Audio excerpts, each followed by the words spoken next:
Dito sa Papa Dudut Stories, ikaw ay hindi nag-iisa.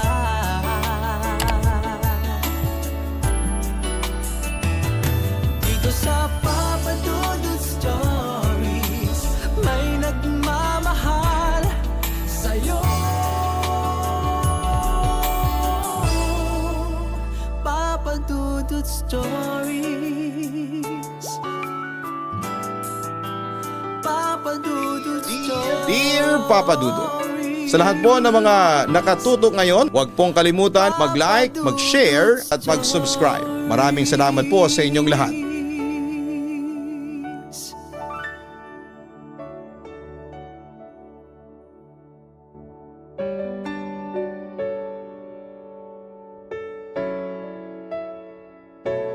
Kumusta?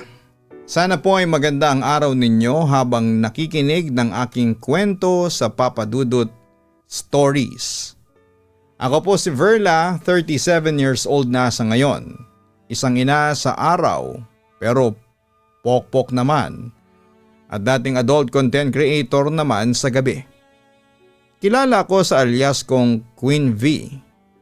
At hindi naman sa pagmamayabang pero maraming lalaki ang nahuhumaling sa akin. Aminado akong hindi ako masyadong kagandahan.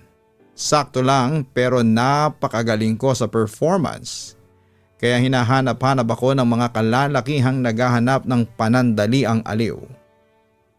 Pero Papa Dudut, siguro'y nagtataka kayo kung bakit ako nauwi sa ganitong trabaho. Yon ang ikakwento ko sa inyo ngayon. Bata pa lamang ako nang maghiwalay sina mama at papa. Nalaman ko na may ibang babae si papa. At mula noon ay hindi na siya bumalik pa. Naiwan kaming dalawa ni mama at siya na ang naging mundo ko. Lumaki akong nakikita ang lahat ng sakripisyo ni mama. Siya ay may regular na trabaho. Paagang umalis at gabi na kung makauwi. Hindi siya nag-asawa ulit at minsan ay iniisip ko na baka dahil ayaw na niyang masaktan. Bata pa ako pero alam ko na mahirap ang kanyang pinasan. Habang lumalaki ako ay unti-unti rin akong nadadala ng impluwensya ng barkada. Sa high school ay naging normal na ang inom dito at inom doon. Minsan nawawala na ako ng disiplina. Mas inuuna ko ang gimmick kesa sa pag-aaral. Kahit alam kong pinaghihirapan ni mama ang lahat, madalas pa rin akong nagpapadala sa barkada. Isang gabi bandang 11:00 dahil masyado na akong lasing noon, ay doon na lamang ako nakitulog sa bahay ng kaklase kong lalaki na si Tommy. Dalawa lang naman sila ng tatay niya ang nakatira doon. Hiwalay kasi ang mga magulang ng kaklase ko. At yung tatay niyang si Rodel ay nabalitaan kong isang callboy at macho dancer. At nakita ko na rin ang tatay ni Tommy at ng mga panahong yon ay crush na crush ko yon. Kasi guwapo at malakas ang sex appeal. Ang totoo niyan ay kamukha niya ang 90s male sexy star na si Leandro Baltimore. At kahit may edad na ay ang ganda pa rin ang pangangatawan nito at parang ang bango-bango pa rin niya. Mabalik tayo sa aking kwento. Yun na nga pagkatapos kong makatulog ay nagising ako bandang 3:00 ng madaling araw. Bumangon ako para pumunta ng CR. At para uminom ng tubig. Pagkatapos noon, nang babalik na ako doon sa kwarto ay nakita kong bukas ang pinto ng isa pang kwarto. Pumasok ako doon at nakita ko si Rodel na natutulog. Wala siyang damit na pangitaas pero nakasuot ng red na boxer shorts. Napatingin ako, Papa Dudut, sa katawan ng ama ni Tommy at hindi ko mapigilang mapalunok. Paano ba naman kasi kahit natulog si Rodel ay nangaakit pa rin po ito. At kahit na babae ako ay humahanga din ako sa angking kakisigan ng isang lalaki. By the way, 18 years old na ako that time. Kahit nasa third year high school pa lamang ako noon. At nawala ang aking virginity nung ako'y 15 pa lamang dahil nagkaroon ako ng boyfriend noon. At dahil nasa tamang edad na ako ay wala akong takot na i-express ang sarili ko pagdating sa mga nararamdaman ko, especially kapag tungkol sa love at sex. Sumabalik tayong muli sa kwento ko. Pumasok ako sa kwarto at doon ay nilapitan ko si Rodel. Naghihilig pa nga ito at nakatihaya kung matulog. Sinamantala ko naman ang pagkakataon at umupo ako sa tabi ng higaan ng tatay ni Tommy. Dahan-dahan kong hinawakan ang katawan nito. At nakaramdam ako ng init sa katawan ko. Ang utak ko'y nagulo. Alam kong mali, alam kong bawal. Pero sa gabing yon ay tila sinusubok ako ng sarili kong demonyo. Humiga ako sa tabi ni Rodel. Yakap lang sana. Simpleng lambing lamang ang gusto ko. Pero habang nakahiga ako ay naramdaman kong lumalaban ang isipan ko. May boses na nagsasabing huwag at may boses namang nagtutulak sa akin na ituloy ang maling iniisip. Nagpigil ako at pinikit ko ang aking mga mata at pilit na kinalma ang sarili. Hindi yon madaling gawin lalo na't naroon ako sa sitwasyong alam kong tukso ang kalaban. Maya-maya dahil hindi na kinaya ng katawan ko ang matinding pagnanasa sa tatay ni Tommy, hinalikan ko na ito sa labi nito. Pababa sa leeg hanggang sa makarating ako sa dibdib niya kung saan ay naging malikot ang aking mga labi. Nagpatuloy ako sa pagsisid hanggang sa marating ko ang kanyang natutulog na alaga. Doon ko ibinuhos ang lahat ng init na nararamdaman ko. Habang sayang-saya ako sa aking ginagawa ay hindi ko alam na gising na pala noon si Rodel at nakatingin na sa akin. Doon ay nakaramdam ako ng hiya at napatigil ako sa aking ginagawa. Sige, tuloy mo lang. Huwag kang mahiya. Nakangiting wika ni Rodel sa akin. At doon na nagsimula ang milagro. Nung una ako lamang ang gumagawa ng lahat pero ilang minuto ang lumipas ay tinake over na ni Rodel ang lahat. Hinalikan niya ako at nilakbay din niya ang buong katawan ko gamit ang kanyang mga labi. Hindi nagtagal ay pareho na kaming naghubad ng damit at doon ay pinag-isa namin ang aming katawan. Pinigil kong humiyaw o umungol dahil ayokong magising si Tommy at iba pang mga kaklase na nakitulog din sa bahay. Pero hindi ko mapigilan. Ibang klaseng magromansa si Rodel. Halatang eksperto na sa pagpapaligaya ng mga babae. And fast forward, naka-4 na rounds kami noon. Natatandaan ko pa nga na pawis at hingal na hingal kaming pareho, lalo na si Rodel. Pero bilib ako sa kanya kasi ang lakas ng stamina niya. Yung ex-boyfriend ko kasi noon isang round lang ay lopay-pay na. Pero itong si Rodel ay mukhang kaya pa yata ako hanggang 10. Ang sabi naman sa akin ni Rodel ay malakas daw ang male hormones niya.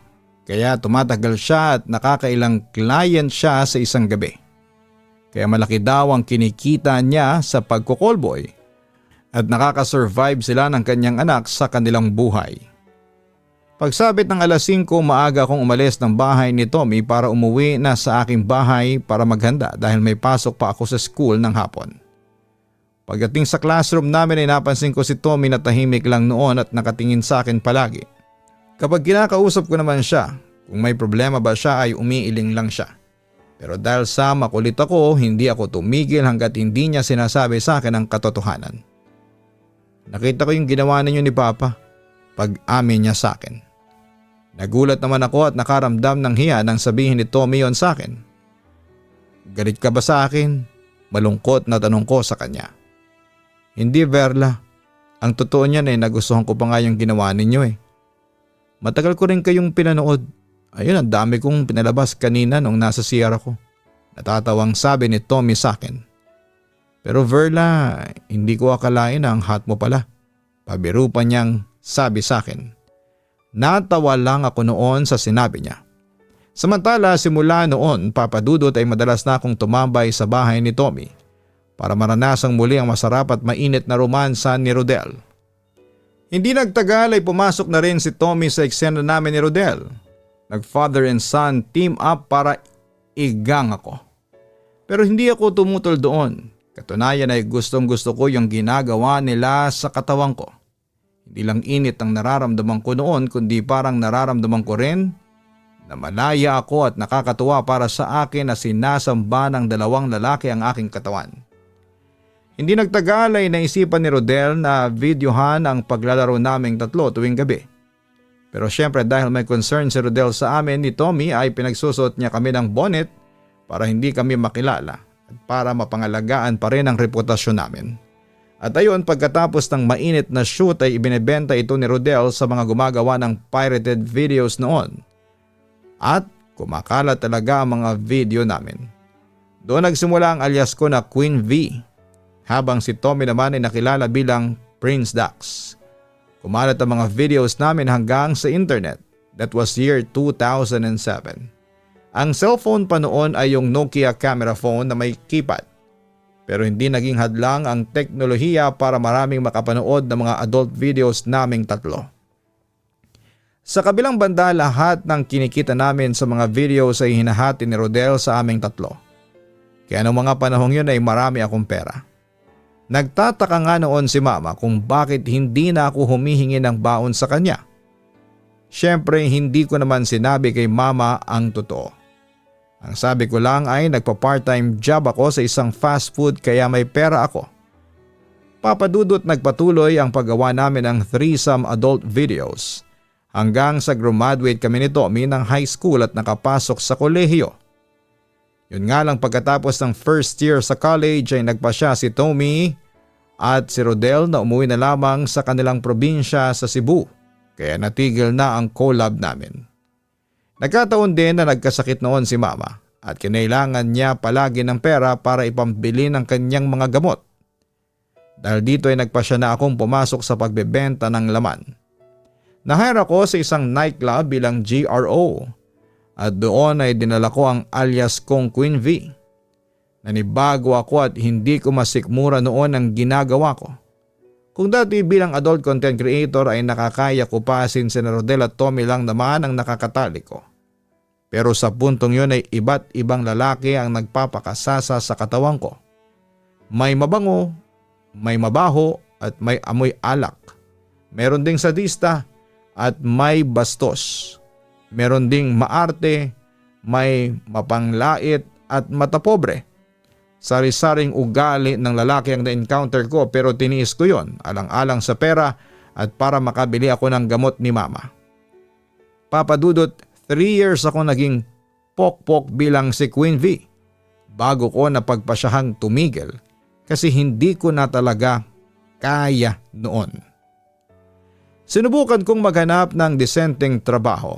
Nakapasok naman ako bilang sales lady sa isang mall. Doon ko nakilala si Junel, isang security guard. Hindi nagtagal ay naging mag-boyfriend kami and fast forward naging mag-asawa kami.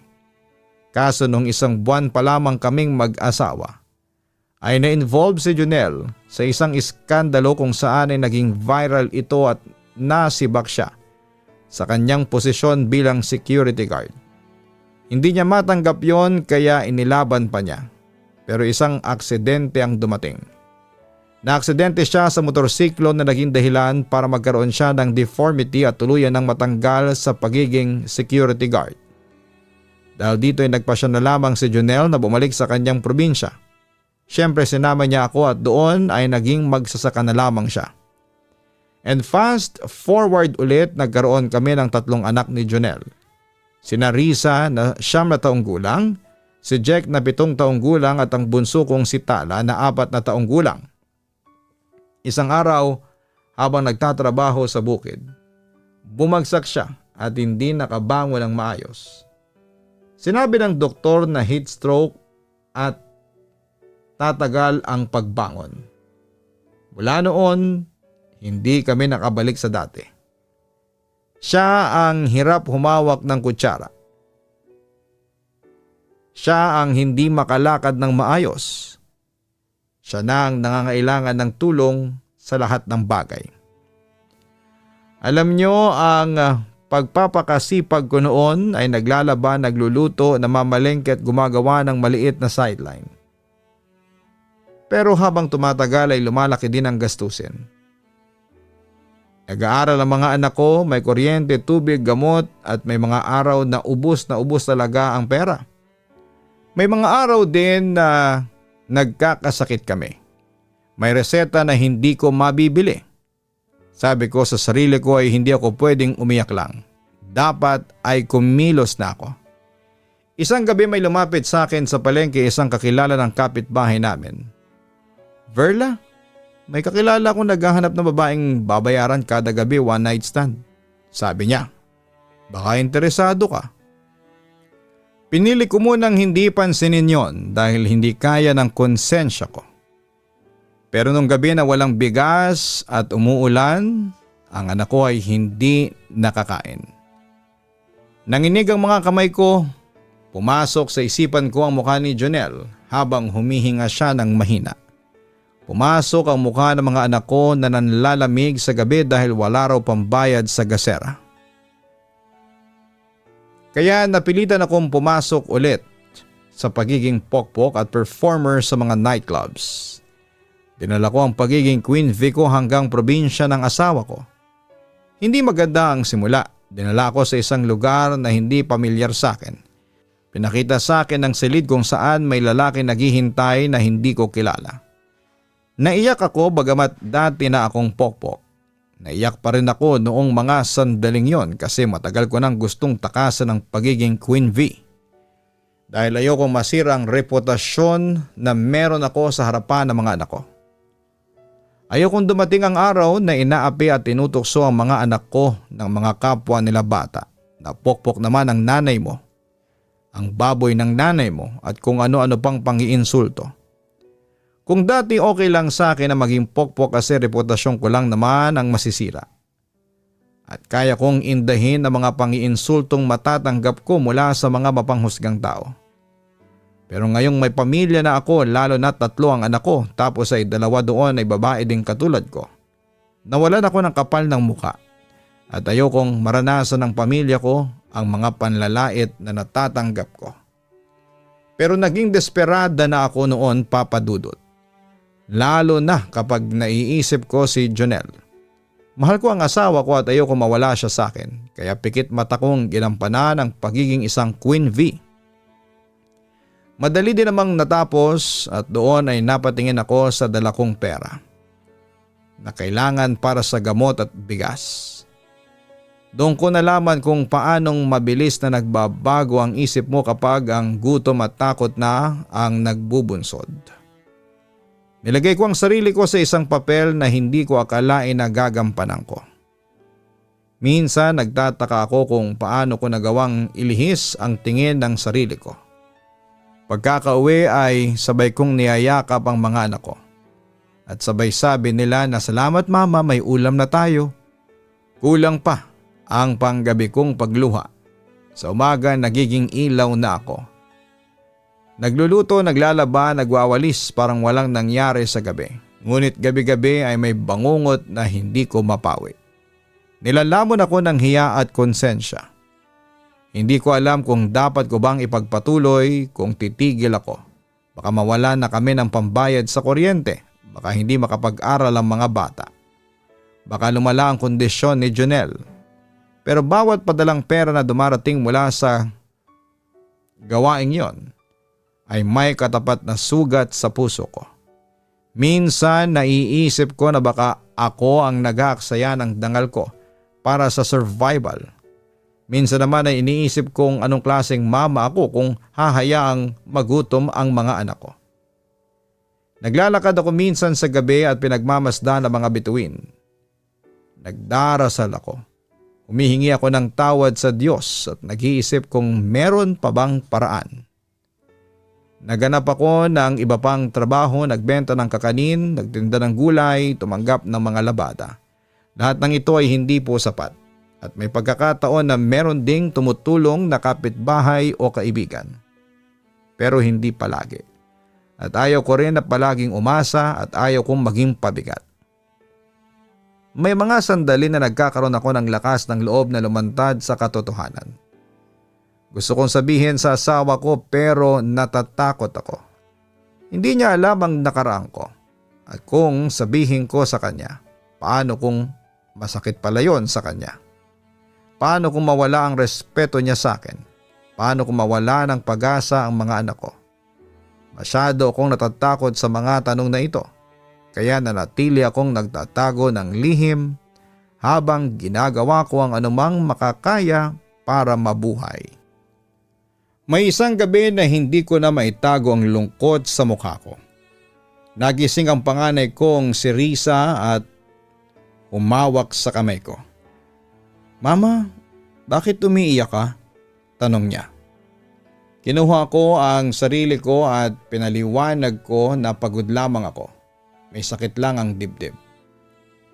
Pinilit kong ngumiti para sa kanila, ngunit pagdating ng gabi ay nakita ko ang mukha ng syudad. Mga ilaw na kumikislap, mga bahay na tahimik, mga buhay na nagpapatuloy. Naisip ko na hindi ko dapat ikahiya ang pagnanais na mag-survive, pero hindi ko rin dapat hayaan ng sarili ko na mawala. Hiling ko ngayon ay payo mula sa inyo. Ano nga ba ang dapat kong gawin?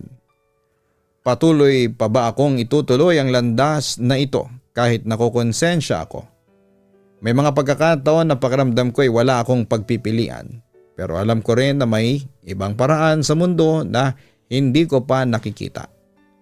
Baka may mga programa ang gobyerno, charities o mga NGO na pwedeng tumulong sa pag-aalaga ng taong may stroke.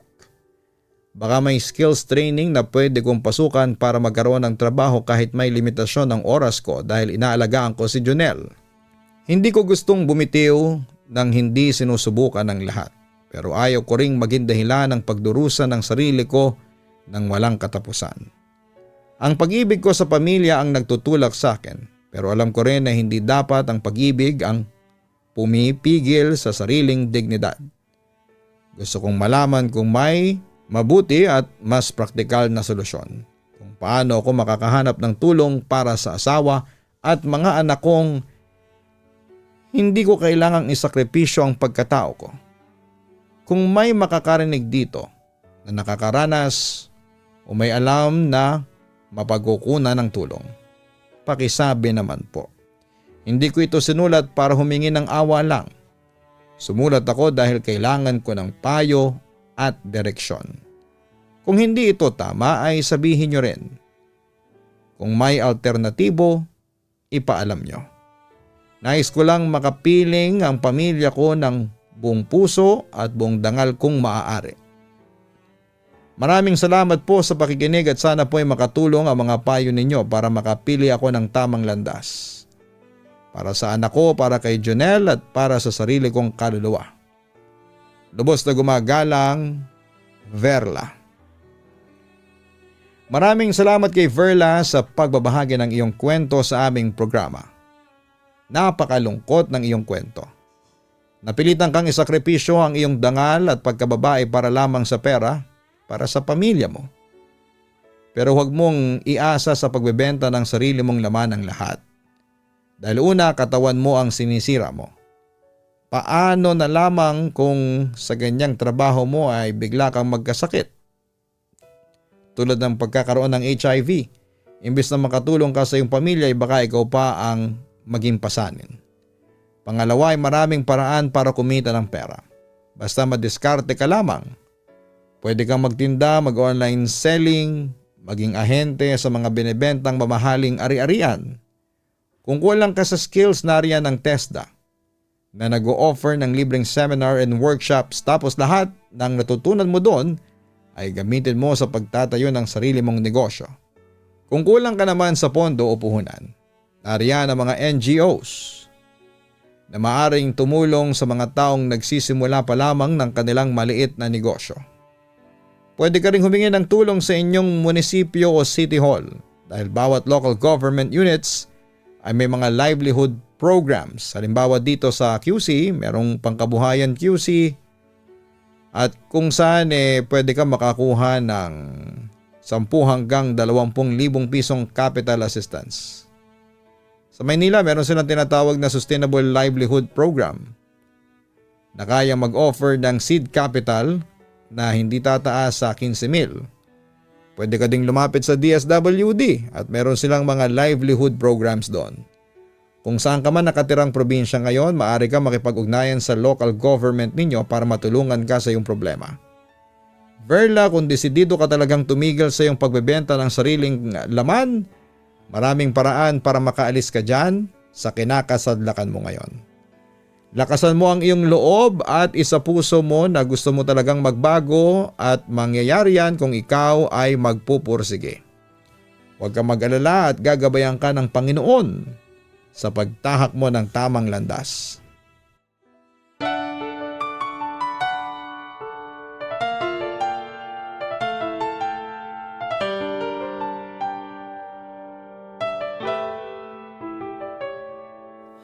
Ang buhay ay mahiwaga,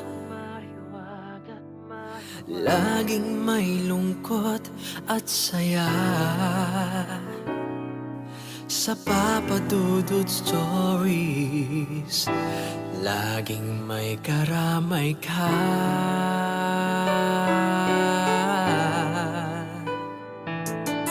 Mga problemang kay bigat, dito ay pakikinggan ka.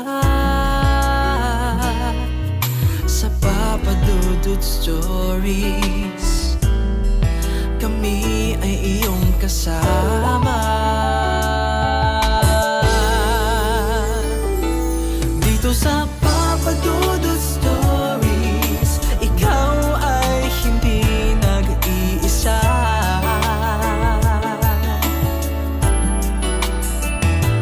Dito sa Papa Dudut Stories, may nagmamahal sa'yo. Papa Dudut Stories, Papa Dudut Stories.